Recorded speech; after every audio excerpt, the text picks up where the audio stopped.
Hello, all you beautiful people on this beautiful earth, and welcome to League Unlock. My name's Eric. Thanks for hanging out with us. As always, if you've watched some other episodes where we've talked about the League of Legends Hall of Fame, which, yes, Riot has still not instituted. Who knows if it's up to Riot to do it? Who knows if they ever will? But we went through the major regions. We went through China, Europe, North America, talking about which players deserve to be in the Hall of Fame from those respective regions. And all that's left for the big boys is, of course, the LPL over in China. And that is exactly what we're going to talk about today. We're going to go through your first ballot Hall of Famers, the second wave, or the guys who should probably get in behind them, and the young guns or players who in the near future we'll be talking about as potential Hall of Fame candidates.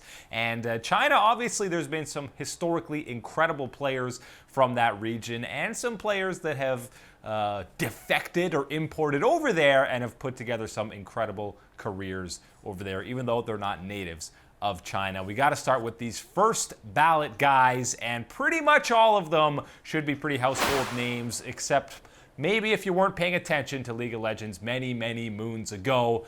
The guys on the bottom there from WE, you're not going to be as familiar with, and we'll get to them in a little bit. But you got to start with the absolute locks to be in this Hall of Fame. We didn't do Rookie on the LCK one because he's played in the LPL for so very long. But the first guy getting voted in is going to be Uzi on RNG. I mean, there's not much more to say. This guy could have gotten in a couple of years ago. The most impressive thing to me about the best AD carry of all time is still way back in 2013, 2014, when he brought two completely different rosters. Not a single player carried over from the Season 3 to Season 4 World Championships. He brought 8 different players, or 9 different players, right to the World Championship, to the finals. He got them all the way to the finals, 2 different rosters. Obviously didn't capture a world title in either of those, but just getting through all the way to the finals with 2 totally different rosters, absolutely incredible. Save for his 1-year stint on OMG, this guy has had an absolutely incredible career, season in and season out. 2018, he was an absolute force on that RNG roster. Obviously, the meta shifted a little bit away from the bottom lane ahead of that World Championship, and he didn't come away with it. But he still had an incredible run that year, and he's had an incredible career. It's hard to argue against him being the greatest AD carry of all time. And if you're holding that title, yeah, there's a pretty good chance that you would get into the Hall of Fame, whether it's just in China or globally, including all the different regions. Another guy who would get in from all regions, it doesn't matter, is Rookie. Yes, he is Korean. He started his career with KT Rolster, or KT Arrows back then, in 2014 or 2013, around them, before he left to join Invictus Gaming in 2015. He won an OGN title in Korea, and then he came over to the LPL. It took a long time, multiple years, before he finally started winning with IG. But the last year or so, that's pretty much all he's done. And even when Invictus was not really competing for LPL titles, he was still, at the very worst, a top 3 mid laner in the entirety of China. He's just been, I mean, he's a two-time MVP.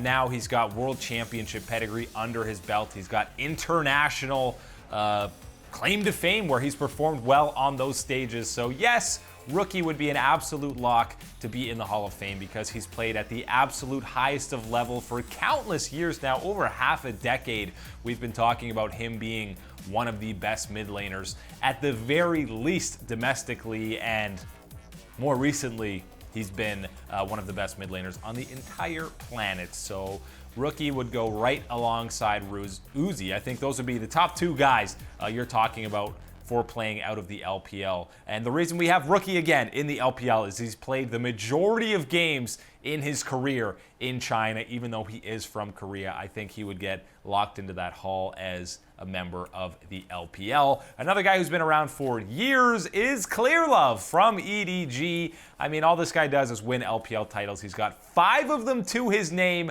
Another guy who we thought maybe he'd be retiring multiple times or multiple years. He's kind of rumored about it, but he was at he's still with EDG. You just can't get rid of this guy. And his career, this is where the theme kind of shifts for these first ballot players. He started way back with World Elite around Season 2 when they were at their absolute peak. Obviously, since then, he has been the captain of EDG. How many times do we see him not play throughout the majority of a regular season, only to come in and completely lead that team to either an LPL title or a deep run into the playoffs? He is one of the greatest veterans that we have in the LPL and one of the best, leadership figures that we've seen throughout all of Chinese League of Legends. And you combine that with the fact that he actually still played at a high level in Season 2 on World Elite, which many people look to as one of the greatest teams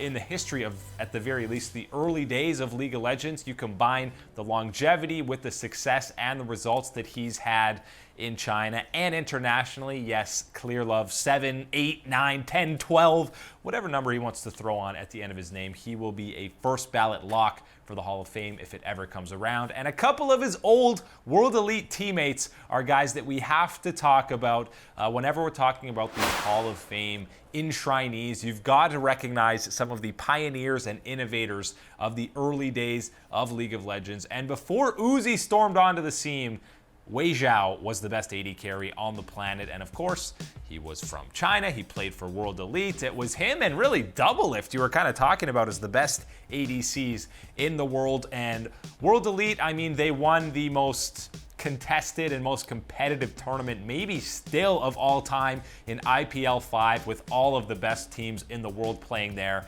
They were able to capture that title. The fact that their first ballot, maybe people who didn't watch in the early days might not understand, but they were so huge for the game as a whole just because of how dominant they were, and maybe because the longevity wasn't necessarily there. You might argue them not necessarily getting in those first round of names or being first ballot alongside Uzi, Rookie, and Clear Love. Guys like that, maybe they'd come in that next wave of enshrinees, but he kind of made the way. Weixiao made the way for all these young AD carries, and really, his mechanics would stand up back then to what we're seeing nowadays. That's just how far ahead he was. Because most people, you look back at Season 2 or 3, and the mechanics are very underwhelming, but Weixiao would stand up to even the players today in terms of raw mechanics when it comes to AD carries.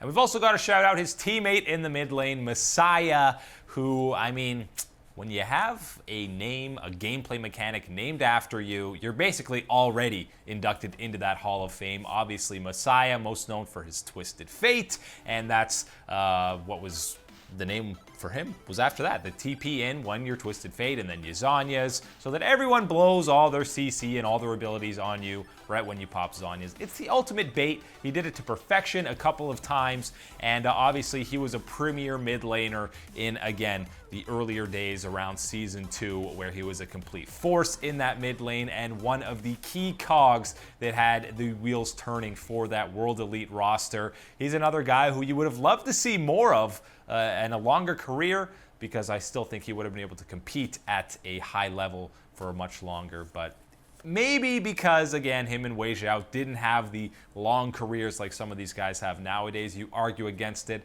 but what they did, how dominant they were, I think is more than enough to warrant them a first ballot Hall of Fame nod out of the LPL. Coming up after the break, we got that second wave of Hall of Fame nominees. There's plenty of talented players left in the LPL who deserve to be recognized.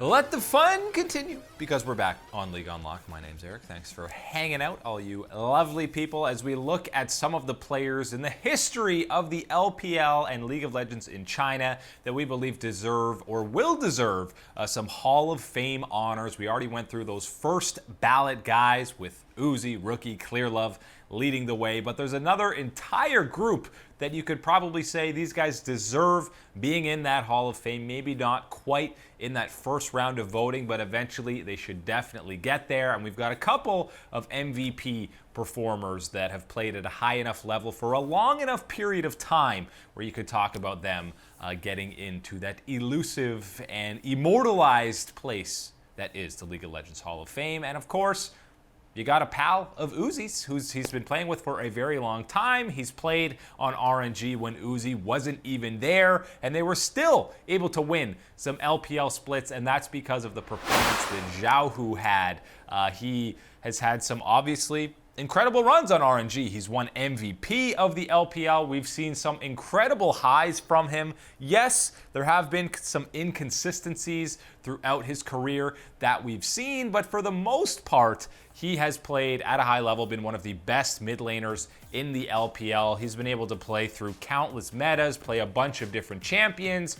Sometimes he's just been stuck on the Malzahar or the tank Scion duty, something like that. But we have seen him perform on carries, and something that's underrated about him is at international events, he's performed against Faker on multiple different occasions with a couple different iterations of a roster here on RNG. You remember that run at MSI 2016 where RNG finished first in the group, and if the rules applied now that they have at MSI, they probably wouldn't have picked SKT to match up against them in those semifinals, and who knows if it's different if they play them in the finals. But he has had some huge games on the international stage, and I mean, he's shown if he didn't have Uzi on that roster for the majority of his career, I feel like we would have been able to see Xiaohu get unleashed a little bit more and been able to really pop off more and showcase that carry potential that he does have. Some more carry potential is someone like Jie on World Elite. And I know you might not think of him initially when you're talking about a Hall of Fame career, but really when you think about it, he's already been playing for a very long time in the LPL, and what a debut, I mean, run this guy made. Obviously, you remember that 2015 IEM where World Elite, they were at the time one of, if not the worst team in the LPL, but they still qualified for this event. They come in with a couple of no-names in GA and Mystic, and of course they come up with the biggest upset, one of the biggest upsets of all time, taking down the then undefeated GE Tigers. And a lot of that was because of the play of GA. And when we saw World Elite at their peak in 2017, getting to World semifinals, it was a lot of it because of the performance of him at MSI. He's bringing out this mid lane Lucian before most people are playing it in that mid lane, destroying Faker, destroying countless other people, and he guided them to that semifinal run, again, alongside Mystic. And there's a reason that at the 2018 Asian Games, the roster that was selected for the LPL, which, by the way, won the entire event, it was 4 RNG members and GA there alongside them. He's been incredible ever since that debut for them, and even when World Elite has had some struggles in the LPL since that 2017 Worlds run, GA has been trying his damnedest to 1v9 with that squad. So already he's had an incredible career that's probably bordering on Hall of Fame worthy. Another guy who recently RNG pulled him out of retirement so that he could come back is Zatai, but the majority of his career was on Invictus Gaming.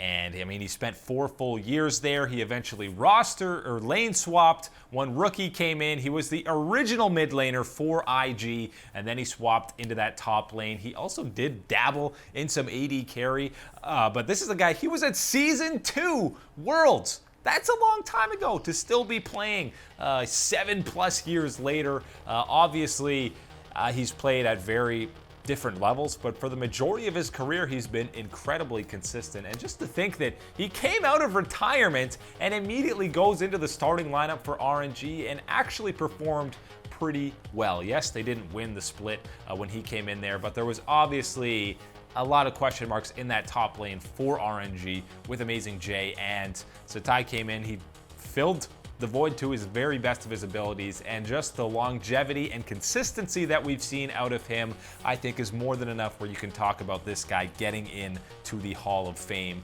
The other guys there we had on this list were Mako and Cool, and Mako on EDG, obviously he's been there with the best. I mean, him and Deft were looked at as one of the best bottom lanes in the world when Deft was on that squad. Mako came into EDG in 2015. He subbed in for Mouse, who was playing support at the time, and just completely dominated from there. He's been incredibly consistent and a top-tier support consistently finding himself in the all-pro squad ever since then. So definitely Mako deserves to be there. And Cool is another old god. In 2014, when he was on OMG, he was one of the best mid laners on the planet. And you might say, why isn't someone like Go going there with him, his old teammate? Well, Cool has had a much longer career. He's played with Fun Plus Phoenix and multiple other teams in the LPL. It's an old god with very high peaks, and we're recognizing for his longevity as well. That's why we have Cool on this list. Coming up after the break, there's plenty of young guns still in the LPL, and Invictus Gaming have a chance to really start a dynasty and make some serious history.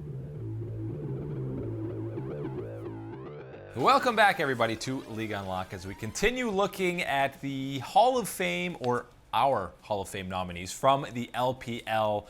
We went through the guys who should get in either in the first or second wave, but there's plenty of guys who, have had Hall of Fame starts to their careers, but it's still just too early on to actually give them the nod or recognition that they should be enshrined right away. But there's a good chance we'll be talking about these guys in a few splits or a few years from now. And let me tell you something, Invictus Gaming, the 2018 World Championship roster, has a chance to make some absolutely ridiculous history, because we could be talking about not just Rookie, but that entire roster. We could be talking about them potentially making the Hall of Fame one day. All of them have at one point kind of thrived in their respective roles, and for the majority of them, outside of Rookie, as we talked about, he's been around for years, already had an LCK career. These guys just are too young in their careers where we could actually be talking about them potentially making it. Real quick before we get to them, Ming is a guy who's been with Uzi. Uzi groomed him in his early career, but ever since then, Ming has just been an absolute rock as a support and really showcased that he can be world class and helped guide Uzi to being the best AD carry in the world. SMLZ is a guy who's been around for a very long time, but doesn't quite have the results. He needs to win some more stuff before we're talking about him in the Hall of Fame. And now these IG boys, the Shy. This guy is an absolute animal, and I don't think there's any doubt in anyone's mind that the more we see out of him, the more he's going to be in the Hall of Fame or a Hall of Fame nominee soon enough. It's just, we've really only seen less than 2 years of him completely dominating the scene, but I expect much more domination in the near future, and all this guy needs is time before we see him getting into that hall. The outplay potential this guy has, this is already more than peak Khan on Kingzone in terms of turning around ganks and just surviving absolutely ludicrous and impossible situations, and at times not only surviving these scenarios but coming away with a kill where most people would just fall on their face and die instantly. So the Shy we'll be talking about in the Hall of Fame very soon, and there's a good chance we're seeing the rest of his IG teammates as well. They're all still so young in their careers. If you talk about Ning in the jungle, this guy's already got a World Finals MVP, and aside from a couple of games against Fnatic in 2018, he had an incredibly dominant run throughout that entire World Championship, and we've seen multiple times in the LPL, yes, people will say, oh, his hyper-aggression can at times cost IG, but that's just how they play.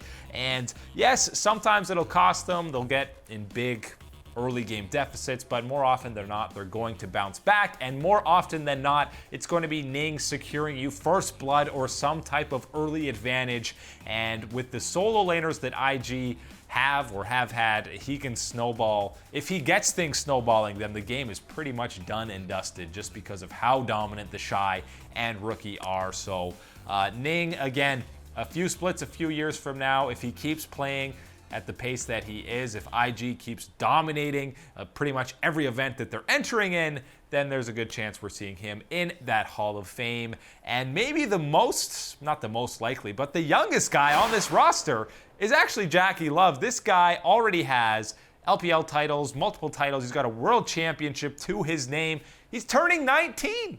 He's turning 19 this year. He's been on this IG organization for multiple years. He played on one of those Nest tournaments a couple of years ago. They signed him when he was 15 years old. Yes, You can't play in the LPL when you're 15.